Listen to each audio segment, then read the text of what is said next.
চলে এসেছি আজকে দুপুরের খাবার দাবার নিয়ে। আর আজকে স্নান করে এসেই কিন্তু গরমা গরম খাবার পাচ্ছি। কেন বলো তো? আজকে কিন্তু সোনা রান্না করেছে। আর সোনা রান্না করেছে মানে কিন্তু একটা আলাদাই ফিলিং।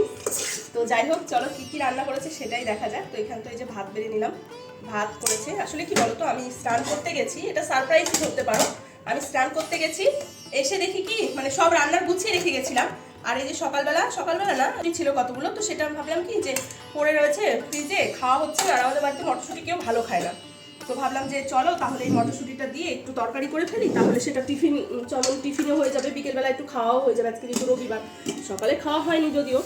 আর আজকে সোনা কি রান্না করেছে বলো তো? এই যে দেখো, আমি ডিম সেদ্ধ করে আলু সেদ্ধ করে মশলা করে রেখে গেছি স্নানে, যে এসে ঝট করে রান্নাটা করবো, কিন্তু এসে দেখি সোনা রান্না করেছে।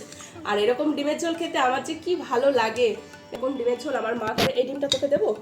তো আজকে মায়ের জায়গায় কিন্তু বাবা করেছে ডিমের ঝোল, বুঝতে পারছো? আমার বাবা আজকে রান্না করেছে, বাবার হাতে রান্না খাবো, গরম গরম ডিমের ঝোল, ভাত। ও ইয়ামি ইয়ামি। চলো এখন আর কথা বলছি না, কারণ মুখ দিয়ে ভীষণ টপ টপ করে জল পড়ছে, সেটা দেখানো যাচ্ছে না।